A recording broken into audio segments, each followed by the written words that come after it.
I'm Jason Klamm, and this is the Comedy on Vinyl podcast.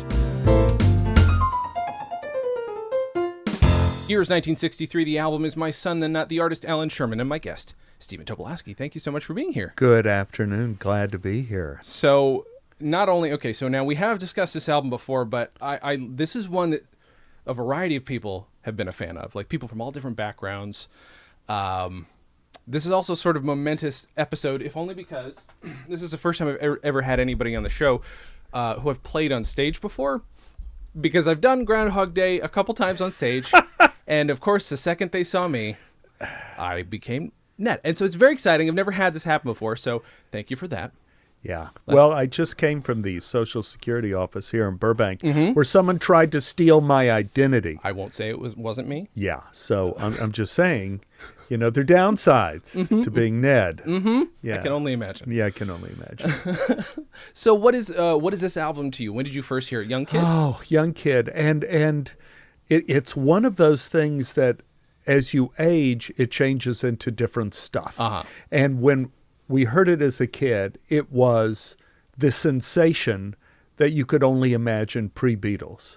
You know, we got the album, My Son the Nut, and then as soon as it came out, we got My Son the Folk Singer, we got My Son the Celebrity, we got all these, and I believe it's one of the few comic performers in albums, Allan Sherman, I believe, that all three of these albums were released just a few months apart. Yeah, they're very, very cool. And they all went to #1 at Billboard for the Billboard album. I mean, it was a sensation you can't imagine. So as a child, we all thought of Allan Sherman as the funny guy. And all the kids wanted to listen to Allan Sherman. And so now, of course, with different ears, with grown-up ears, I was listening to the album again because I just happened to be on this show now that Norman Lear is executive producer, One Day at a Time, in which I play Leslie Berkowitz, doctor, and one of my favorite performers from my past, Allan Sherman. So as information for the show, I dug back into the vaults and started listening to Allan Sherman again, and I realized what an amazing album this is, but completely different from anything I thought when I was a kid. Okay. You know, when I was a kid, it was Hello Mudda, Hello Fada. Yes. Right. That was the hit. And, of course, I spent a lot of time this week knowing I was going to be here thinking, why was Allan Sherman the funny guy? And the simplest reason, in my mind, was that he couldn't sing. Yeah. If you could put your mind back in, what was this, 63? Everybody could sing. And not only could everybody sing, they could all sing well. Right. So, I mean, you had Johnny Mathis, you had all these great singers, Sinatra. I mean, everybody sang. But this guy could not sing a note. He was terrible. But his lyrics were very funny, very odd, very clever. But Hello Mudda, Hello Fada was the song that really captured everybody on the radio because he was being a kid. Yeah. And so as a kid, we loved this song. My mother loved it. My father loved it. It described childhood angst perfectly. Now, looking back on it and listening to it again, I see a whole different world inside of My Son the Nut. Whole different world. And I'm going out on a limb here. That's fine. That's what we do here. I'm saying a lot. If I were a scientist and I were to do a time capsule for people from another planet to come and listen, to try to understand how we lived on Earth during the 1960s, you would put this album in there. Yeah. It is so deep.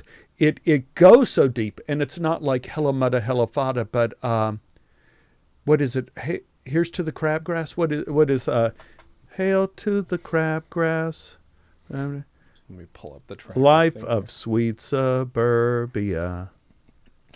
You got, Uncomplicated, so glad we yes, made. Here's to the crabgrass. That's Here's right. to the crabgrass. If you listen to that song, Yeah, now a lot of people see the connection between Weird Al sure. and Allan Sherman because they're both song satirists, parodists. They took a song that existed and they wrote new lyrics to it. But Allan Sherman is a lot different than Weird Al, in that to understand Allan Sherman's songs, you have to be a creature of 1963. For sure. I remember as a child listening to this, like Hello Mother, Hello Father, that the coach or something at the camp wanted them all to be men, and so he read to us from something called Ulysses. I remember asking my mother and father what Ulysses was. Yeah. They had no idea. Of course. And I'm thinking like, well, was it the Ulysses of, I was too young to even know the Greek myth, but they were talking about Ulysses by, James Joyce? Yeah. Because it was like the weirdest, strangest sexual book written at the time. Right. God, yeah. So, and there's also Live Like Thoreau there. I remember. Oh my God, right, yeah. I didn't even know what that was, and I asked my mother and father. Of course, they had never heard of Thoreau either. But as a child, and we didn't have the internet. Sure. As a child, listening to the Allan Sherman songs, it made me, one, want to know what the original songs were that they came from. So in that way, it was educational. But then I had to look up all the references to see what it was. And it was expansive. Now, I don't know if comedic songs do that now. If they go to references of literature, if they go to references of Western civilization, Right. I just think they all go to popular culture. For sure. And if you listen to the audience listening to My Son the Nut, it appears to be a kind of New York, West Side, educated audience that all went to college and they know what all these references Everything, are. Yes, it's all landing 100%. Yeah. 100%. And it makes everything kind of educated in jokes. And I don't know if that exists anymore. Right. I recall the only one I would have heard growing up was Hello Mudda, Hello Fada. I remember just thinking, oh, this is a funny story. None of the references, there wasn't internet yet either, but none of the references did I understand. Could I have even remotely even thought to look up? I was just like, oh, that must be a joke adults get. And I just waved it off. Now that's something that existed when I was a child in 1963 that doesn't exist now. Now it's not a joke adults get. Now it's a joke kids get. Yeah, sure, yeah. You know, like now it's you're too old to get this joke because you're on the verge of dying. I figured out how nature kind of culls the herd now, and that is with iTunes. As soon as you're unable to download the current edition of iTunes, and you have to get your son in to do it, that's when nature is saying like, you're next. You're starting to go, my friend. I think now there's two songs on here that have an enormous sort of parallel strain that was eerie to me, and that is Automation and 8'2" Solid Blue. Yes, right. 8'2" Solid Blue, 5 transistors in each shoe. Has anybody seen my guy? Lucite nose, rust-proof toes, and when her antenna glows, she's the sweetest Martian gal. So you had to know that was 5'2", Eyes of Blue. But it was automation, I know, that was making the factory go. Was it IBM? Was it Univac? Was it all the gears going clickety-clack, dear? Do you remember when computers went clickety-clack? Nope. No. Yeah. Exactly. That's the old computers. Those were the ones that like are in the 60 science fiction movies that look like big tape recorders.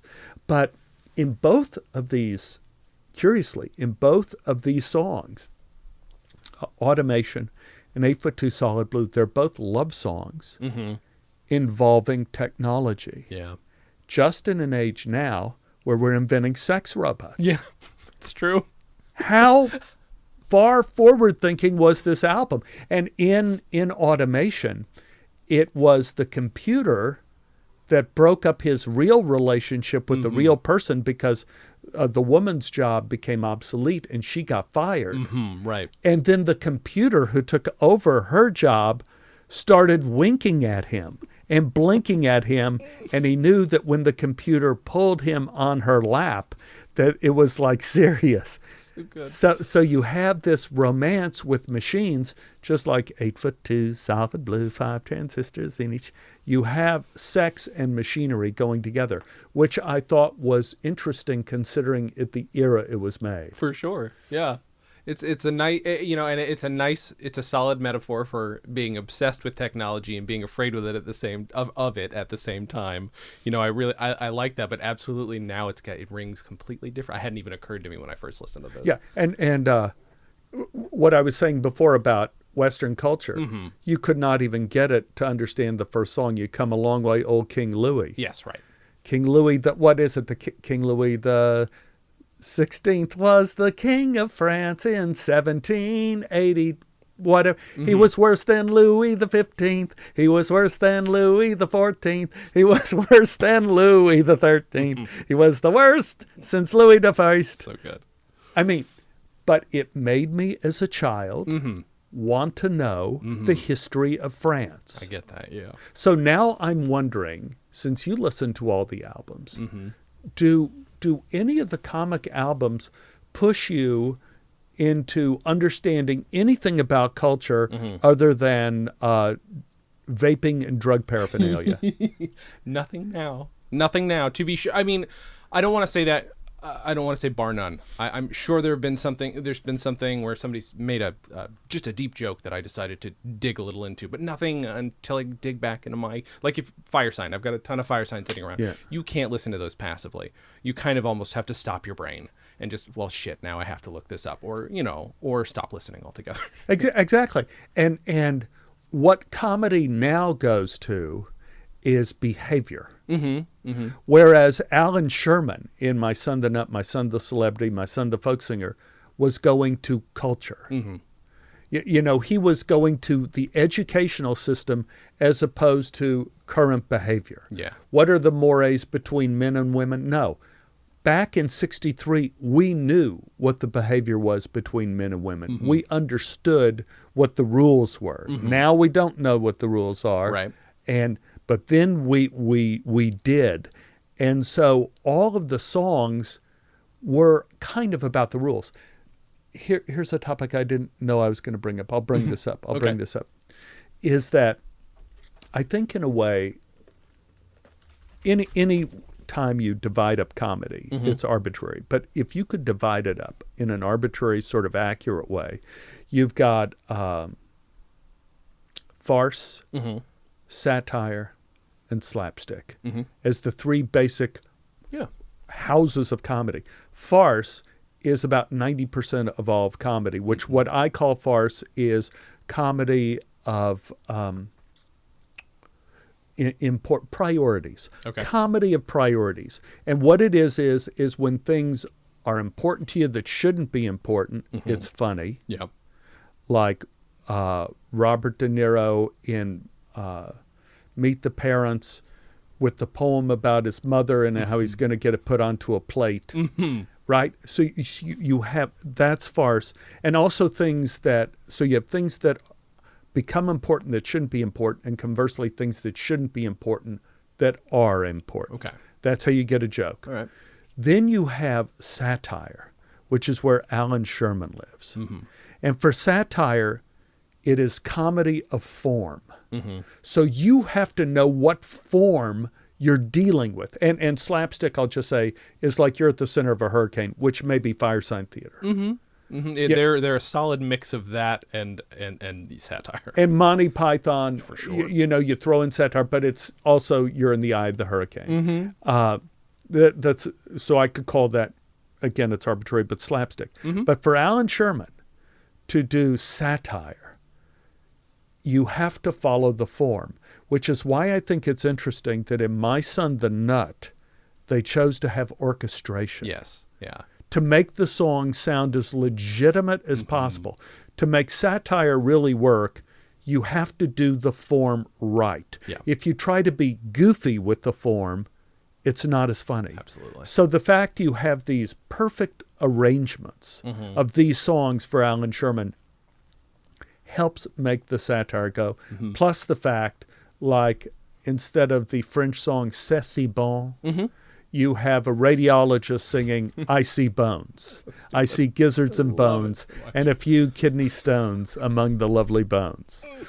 You have, instead of what kind of fool am I, you have one hippopotami cannot get on a bus because one hippopotami is too hippopotamus. So a pair of gooses geese. You know, so you have you have to know what the songs are to realize how he's using those songs to be close. And in terms of that, Allan Sherman, he is right up there with Weird Al in terms of matching the form that he's emulating. Yeah. Of course, Weird Al even gets sued, right? Yeah, I mean, he's gotten in trouble, I think, the once, but that was... Yeah, I mean, he's big on getting permission for that exact reason, so he doesn't. Right. Yeah. And, you know, the thing about Weird Al, too, is like early on, which, I mean, his early albums are the ones that sucked me into his stuff. He did a little bit of the opposite, where the accordion was so ever present that it was definitely making it goofy. But as he's gone on, the accordion only shows up in his polkas for the most part, and he's really stuck to his guns on, like, this has to sound identical, you know, to the original song. And they play it, you know, it's not like a karaoke backing track. He's got this amazing band that just kicks the shit out of these songs, you know. And Weird Al was the child genius of video. Yeah. So Weird Al was made by video as much as anything else because those videos are so funny. Yeah. And what Allan Sherman is, from listening to the albums, is he is a creature of the nightclub. Yeah. And that was kind of, growing up in Texas in '63, nightclub is kind of a naughty place. That was a grown-up place. Right. So when we were listening to Allan Sherman, we thought we were listening to grown-up, adult, kind of edgy, scary music. I got it. Instead of like someone who couldn't sing. So good. But yeah. That's so good. You know, I hadn't thought of it as soon as you brought it up. Pardon me. I hadn't thought of it in terms of right before the Beatles until you brought it up today. That is a very weird shift. Was it a shift for you? Like, I mean, were you a Beatles fan? I mean, there are people who weren't. So I'm just curious. It was weird. You know, the Beatles were my early life. But I have to say, growing up in Texas, it was a big gear shift from going to My Son, the Nut, being the greatest album we ever heard, to the yeah, yeah, yeah, the noisy yeah, yeah, yeah. And in Texas, where we were, there were a lot of people who didn't like the yeah, yeah, yeah. And we were turned off by all those girls screaming and crying. And, you know, I think it was the Beatles, of course, we warmed up to because they weren't going away. Everybody was hitting the Beatles with the idea of like your one-hit wonders. Yes, sure. You're going to be yeah, yeah, yeah, and you're going to be gone. But they didn't understand that they were dealing with the Franz Liszt, the Mozart, the Schubert of our generation. Yeah. The greatest composers we will know probably in our lives. Yeah. These guys from Liverpool. And I remember there was an enormous shift with, I guess we're typical, with Sgt. Pepper. There was an enormous shift. And so if you consider the Beatles started when I was in '64, right, the next year, from My Son the Nut with Ed Sullivan, and you couldn't hear anything. It was all screaming. And we thought, to hell with that. But then, you know, they kept coming out with album after album and hit song after hit song after hit song. It was relentless. Yeah. It broke you down. And it didn't matter if you wanted rock and roll or if you wanted Michelle, My Belle, if you wanted ballads. But then you hit Sgt. Pepper, and it was hard to deny that we were on the doorstep. And we kept thinking each album has to be the end. No one could be this creative and this productive. Right. And of course, I guess for me, that went all the way until college. College was Abbey Road. And I remember I went on a, this is a naughty story. I'll tell you a naughty story. I was on the Lions Club sent me to Germany to do a student exchange. So Okay. I stayed with a family in Germany, and their kids stayed with my folks. Boy, did they get the short end of the stick. So I think I was in Cologne Okay. or Munster or something like that. And the Let It Be album just came out.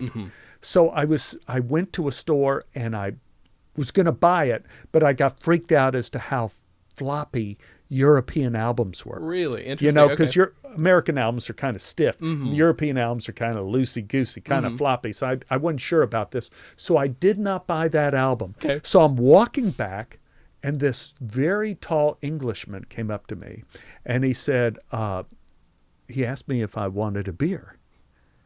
Now, I was 19 years old at the time, and this guy was considerably older, and I said, well, no, sir, no, I'm not going to drink here, not going to drink. He says, you don't know who I am, do you? And I go, no, sir, I don't. I'm George Martin, producers of the Beatles. Immediately in my mind, I only have two probabilities coming in my mind. Either this guy was probably one of the most famous men in the world who had to use his reputation to get a 19-year-old up into his bedroom to give him a roofie. For sure. Or this guy was lying and pretending he was one of the most famous Englishmen in the world just to get a 19-year-old up into his room to slip him a roofie.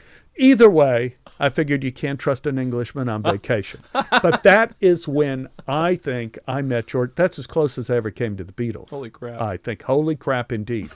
But, you know, it may have been circumstance, but it was the Beatles that pretty much ended Allan Sherman. That was the end of that kind of goofy stuff. Because in a way, the Beatles, and I just am saying this because I'm such a huge fan of the Beatles, the Beatles provided humor for the world. Absolutely. Yeah. So much humor in their songs, and I think in terms of comedy albums, it seemed like it kind of went. You had the Bob Newharts, and those people kind of. When was Bob Newhart? God, I think it was 60 for the first one, 1960. So he even predated the Beatles, because he was gigantic too. For sure. But you know, in our household, Allan Sherman was a legend. Not to be touched until he vanished from sight shortly after that. Yeah. And I hear he had all sorts of trouble with health and all sorts of things. I don't know all the stories for sure, but that's what you always hear about these guys who did Von Meter, who's I love the First Family. Come on. And his story after is insane. I'm actually speaking with his widow right now to talk to her more about maybe interviewing her about Von Meter. But yeah, his story is the most fascinating to me. I'm curious. Okay, actually, that's interesting because I never heard this story. I've never heard the story of being beaten down by the Beatles until accepting them. That's fascinating to me. No one's ever told that story that I've heard. I always like to ask people who were around when the First Family was there. Did your family have it or? Damn right. Yeah. We ran to the store to get the First Family. And I want to say we heard Von Meter for the first time. It was either on Ed Sullivan on the Jack Parr show. Yeah. And he did this, and we were amazed, Of course, at this impersonation. It was so great. So we ran out and got the First Family, and I can't even imagine such an event happening these days. We had an old Magnavox with the turntable, and our family, we sat around the Magnavox, just like in the 30s, listening to FDR doing a fireside chat. We sat around the Magnavox, listening to my son, the Nut, my son, the folk singer, all those, and we sat around listening to Von Meter, the First Family. And I remember, not so much like Allan Sherman. I would still put Allan Sherman in the time capsule because there is everything about civilization then, about the move to the suburbs, about softball games, about maids, about all this, the way life was lived back then. But with Von Meter, you had this stuff. They talked about designers, Oscar de la Renta and Oleg Cassini, and all of these kind of references that only the extremely wealthy and the extremely untouchable people would know of. And I remember I used to do an impression in school of Von Meter doing Kennedy. And everybody in my class, well, I don't think I could do it. Now it sounds like I think Jimmy Stewart. And a rubber ducky. I can't remember. That's the funniest line. I can't remember what that was, but hey, you know, I'm trying to think. So there was Kennedy. Mm-hmm. We could laugh with Kennedy. Mm-hmm. He was beloved and hated in the right way Mm-hmm. to where we could laugh with him. Couldn't laugh at LBJ. LBJ was really not a funny kind of guy. No. You know, and let's see, we had LBJ was then after LBJ was it Why am I blank? It's Nixon, right? Nixon? Mm-hmm. Yeah, Nixon could. Well, Nixon was a genius in that he was the one who started to break civilization into pieces by appearing on Laugh-In, going "Shock it to me, shock it to me." So ridiculous. And it was an easy step from there to having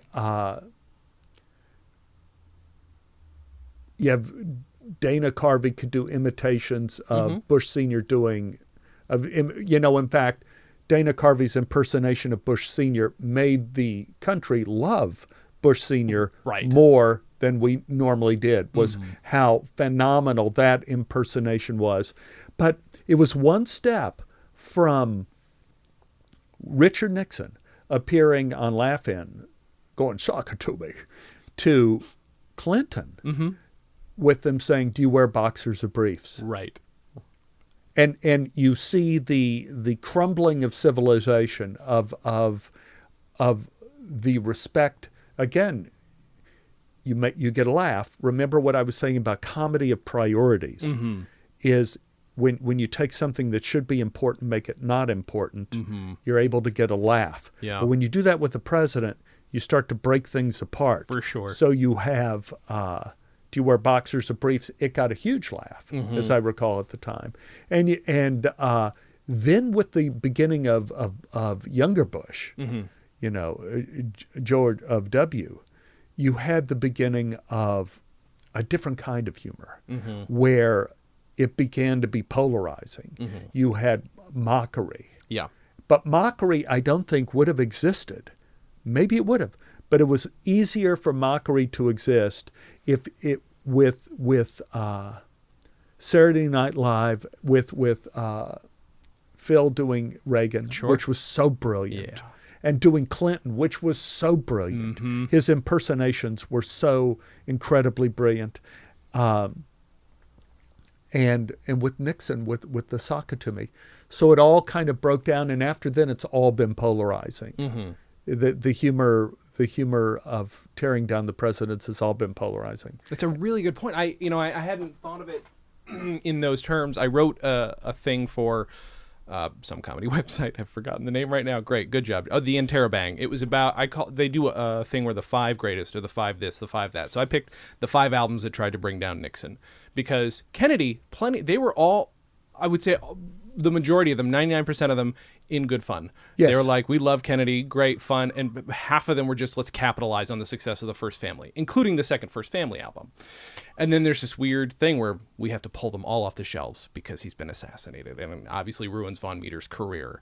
But then Nixon, there's no fun album about Nixon. They're all, fuck this guy, get him out, he's done, he's ruined. Orson Welles did an album about Nixon and LBJ and all these just all these crazy corrupting influences because we just lost hope.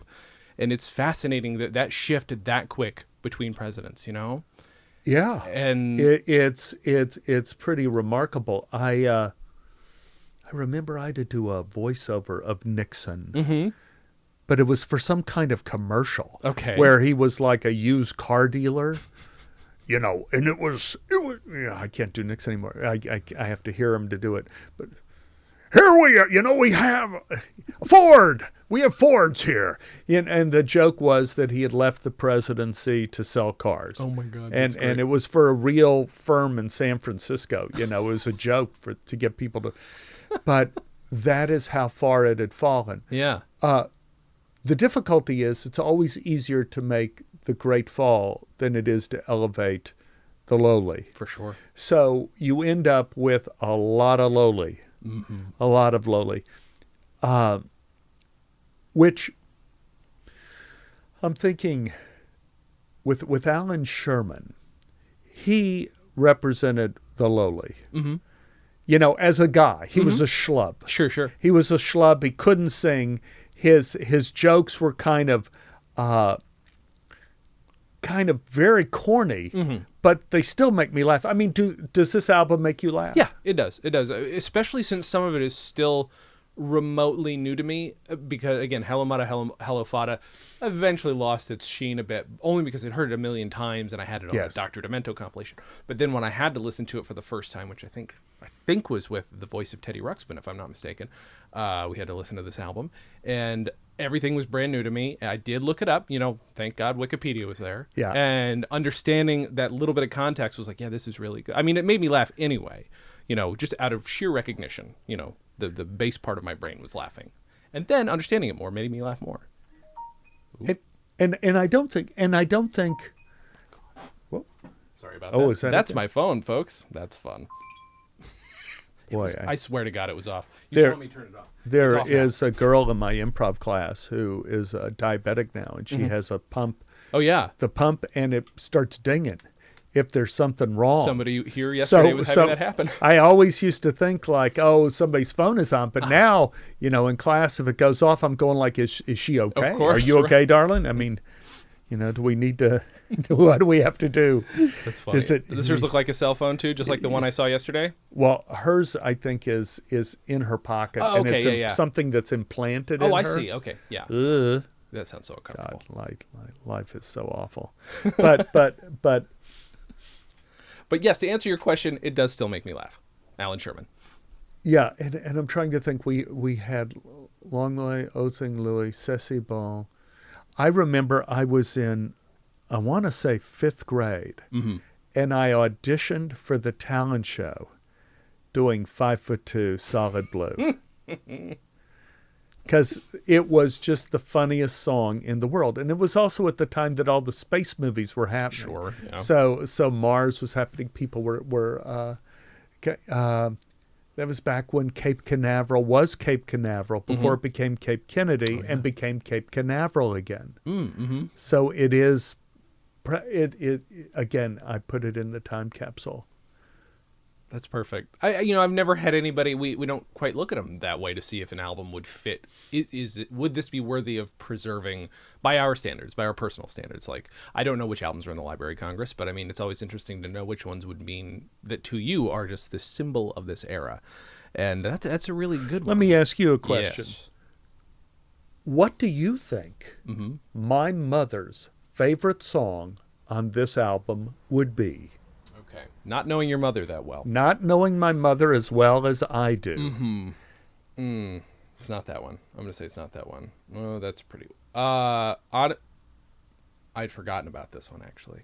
The first one that pops out is you're getting to be a rabbit with me. I just really like that one Yeah, particularly. I love that song, but that's not the one. Okay, all right. It was Hail to the O Fat Person. That was my next choice. And the reason why is because that was what our mother told us. That we had to clean our plates every day because the children in Europe were starving. So I clean my plate, the children in Europe are still starving and I got fat, is what Allan Sherman says.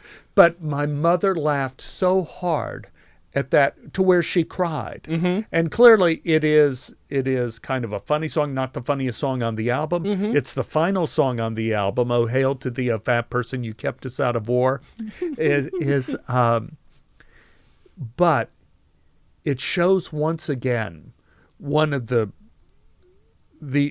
main essence of any of the comedy albums, whenever it is the recognition of truth. Mm-hmm. It's not the exaggeration of truth.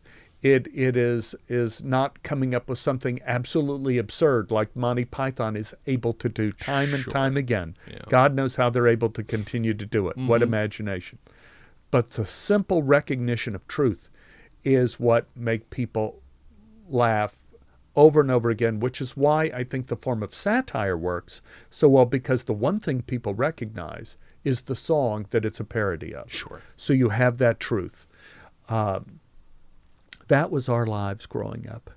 Eat, clean your plate. You have to eat everything on your plate all the time. Eat everything on your plate. And I ended up wearing Husky's pants for the chubby boy. Mm-hmm. I mean, can you imagine that kind of marketing today? Uh-huh. You know, pants for the chubby boy. Yeah, let me have a pair of those. Yeah.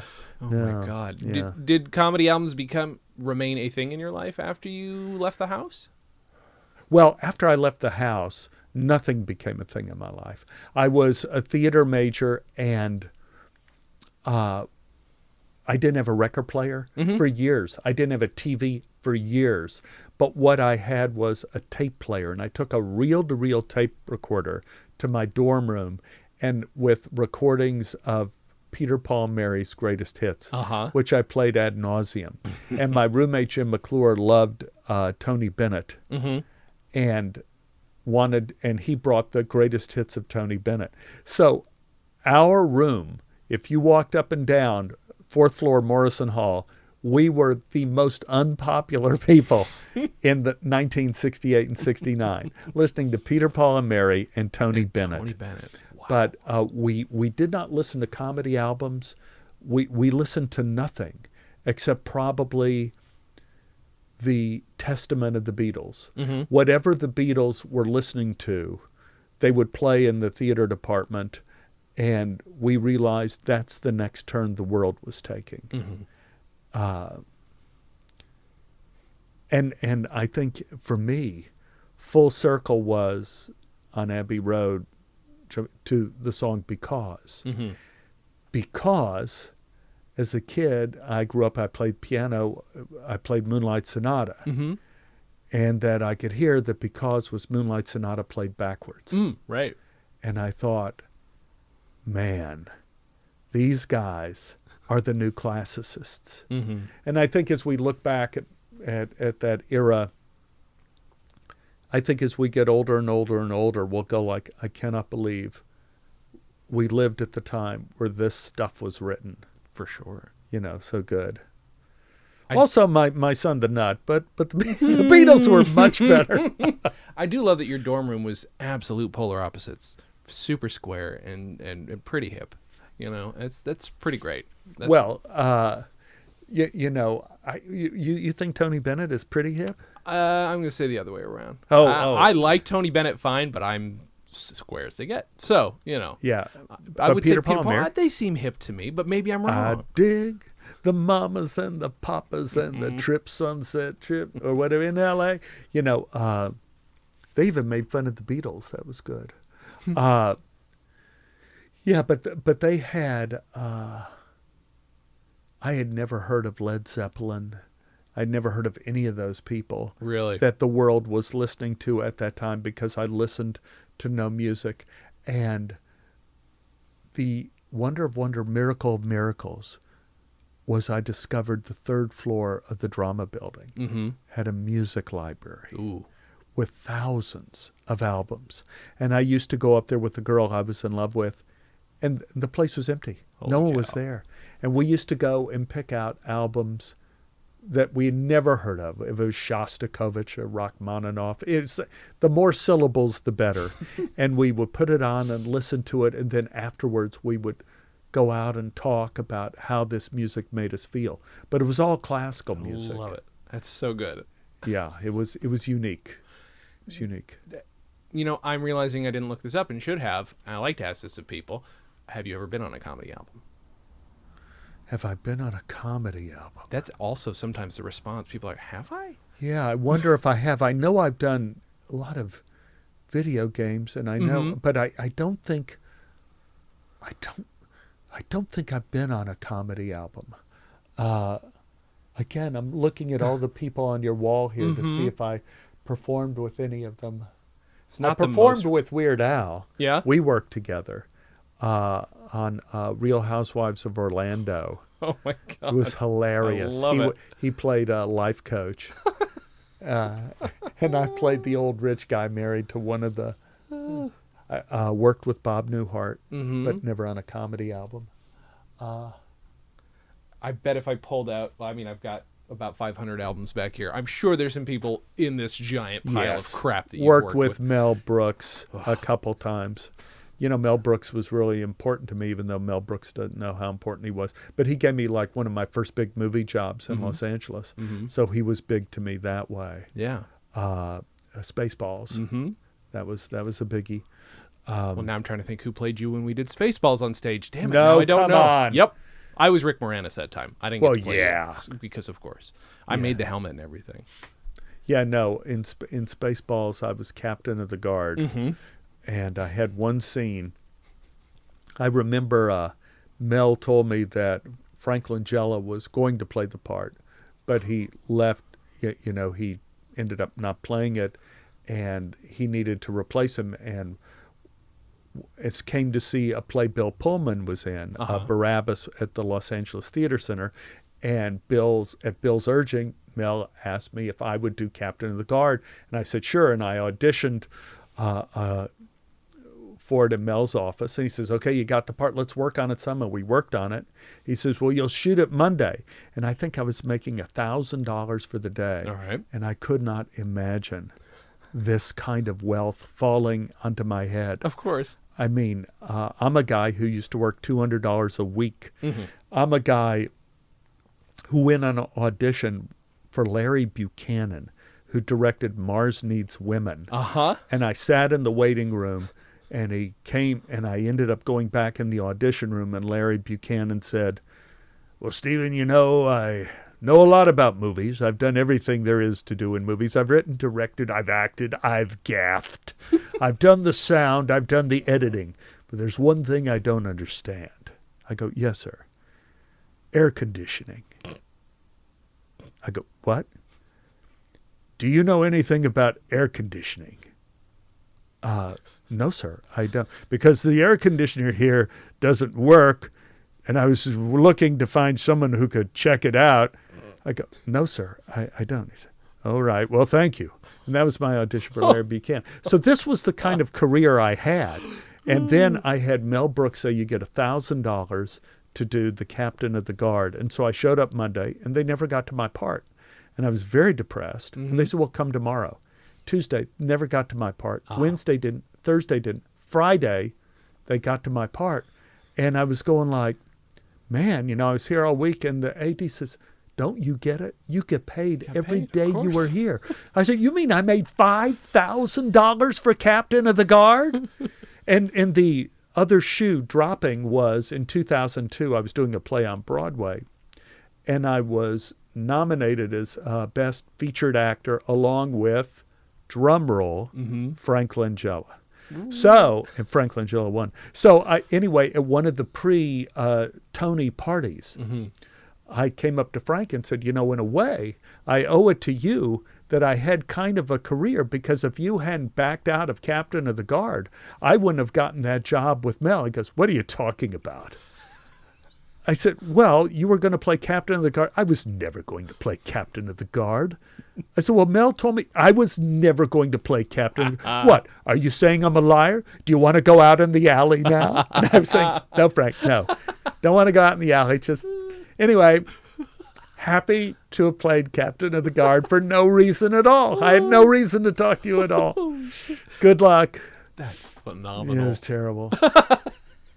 Well, I mean, it's one thing to meet your heroes. It's another thing to meet people who live on whatever plane Frank Langella is on. Yeah. You know, that's a he's in his own world. I would imagine. Did you see that Captain Fantastic that came out last year? No, I did not. I wanted to see it. Oh God, it's spectacular. It's so good. Matt Ross, who's on Silicon Valley. Oh yeah. You know, Hooli, head of Hooli. He wrote and directed it. He wrote and directed it. It's one of the best movies in years, and Frank Langella gives a performance in there, is one of the great, if you even want to call it an antagonist performance. He is the antagonist. You would have to say he is one of the antagonists in the movie. One of the guys that stands between our hero and their goal. And he's a hard ass and he's a mean guy and all of that. But I got to say, it is a performance with such breadth and depth and humanity. It doesn't even come off as an antagonist. Frank has become my new hero because of that movie. You've both played Nixon, too. Keep that in mind. Yeah, but he got paid for it. Yeah, right. I was doing, I just throw this out as, I was doing Invisible Man with John Carpenter. And we shot some in San Francisco. And they were playing my Nixon thing on the radio, even though I had only auditioned for it and they never hired me. Oh, no. So they stole my audition and put it on the radio, and I got no money for it. Oh my God. If anyone's listening to this is the kind of business show business is. It is a bitter, bitter, bitter cup of woe. I'm going to cut everything you've said into my own thing, my separate project. Jason is my hero. Yeah, it's going to be one of those. Yeah, it'll be great. It'll be fantastic. You guys are going to love it. So if you're going to take My Son the Nut aside, you've already made the argument, so I feel like this is redundant. So, but if you want to condense why listen to this if you've never heard it before, especially if you're younger and you don't know who the hell Allan Sherman is, why give this album a listen? You've already done it, but if you want to condense it. I would say on the simplest level, it's funny. On the more complex level, don't think that anything in this album is done by chance. Yeah. If you want to be a good detective, if you're a young person and listen to this album, not only will you enjoy it, but everything in this album has meaning that means something to your parents or probably grandparents at this point. Yeah. And it completely describes a world, almost like science fiction now. A world that doesn't exist anymore. But if you listen to it and really go deep into the meanings of each song, you will understand something more of where civilization came from to dump you in this awful, awful place we are now. It was the beginning of the end, guys. If you want to look at My Son the Nut, that was before everything blew up. That's the saddest recommendation of an album. No, but it's great. It's great. It's delightful, and I have enjoyed the project of getting into it and listening to it again and being in awe. And I tried to divorce myself from the idea that my past is tied up with these images. And I tried to think with new ears, what does someone hear about this? And I go like, if I was listening with new ears, I wouldn't understand what I was hearing any more than someone who is not religious pick up the Bible and they read like part of Leviticus goes, what the hell are these people talking about? Sure, yeah. But it's like if you go deep into it, My Son the Nut goes as deep as you want to go. That's perfect. I love it. This is going to come out in a few weeks. Okay. Where can people find you online? Is there anything coming up in a few weeks? Yes. I would say definitely I would urge everyone to run, don't walk, to go see on Netflix One Day at a Time. It is one of the most remarkable series I've ever been a part of. And I have been in hundreds of shows. But I'm saying One Day at a Time is a show that is different from any other. It makes you laugh from a place you never knew existed. And in a second later, it could break your heart. Not with sentimentality and not with somebody yanking your chain, but it makes you weep from a point in your life that you never knew you had. It is a beautiful, beautiful show and enormously funny. Justina Mikado is our lead, and you should just watch it to watch her performance. It's one of the great leading lady performances ever, and Rita Moreno plays her mother. Oh, that's great. Give me a break. Good God. And I get to dance the tango with Rita Moreno. Holy cow. Holy cow, let me tell you. Oh, my goodness. But I would do that. And also, let me mention this. I'm on book tour now, and I'll still be on book tour in as the coming week, my book, My Adventures with God. This is more short stories. Like my last book, Dangerous Animals Club. Most of the stories are funny, true stories from my life. And I'll be coming to Manhattan and Chicago and Portland in the coming months. And just look at my website, which is really simple, StevenTobolowsky.com. Steven Tobolowsky, that's me, .com. That's what we do with the internet. We do the .com. And it will have all of my concert dates. So if you're in especially Manhattan and Chicago, Portland, Seattle, look those up because I'm coming your way there too. That's awesome.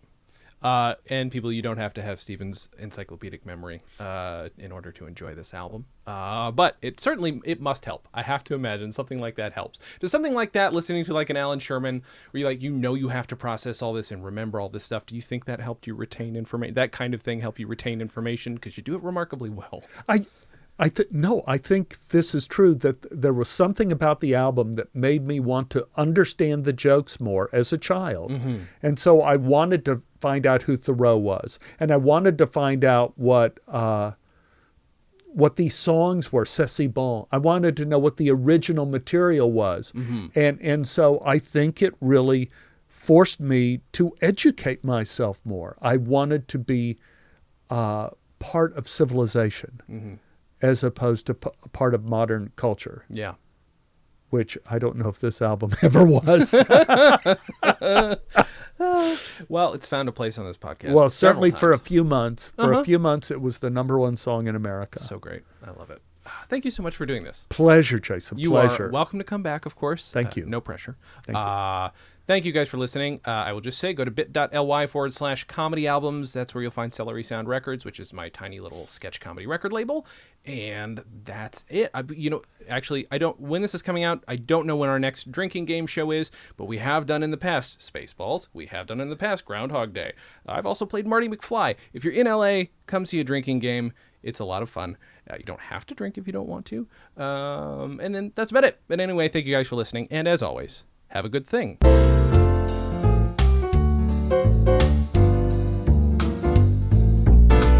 Comedy on Vinyl is a production of StolenDress Entertainment. It is produced by Mike Warden and is hosted and edited by Jason Klamm. Our theme song was composed and performed by Richard Levinson. Please visit StolenDress.com to listen to our other podcasts, read our blogs, read our tweets, watch our videos, and read our books. Please subscribe on iTunes, and if you like us, give us a 5-star rating and a nice review. You can find us on Facebook.com/ComedyOnVinyl, Twitter @ComedyOnVinyl, and find everything else at ComedyOnVinyl.com. A major portion of Comedy on Vinyl has been underwritten by Stand Up Records. Please visit StandUpRecords.com for all your comedy needs and tune into the new Stand Up channel available on the Roku, where you can also find select episodes of this podcast.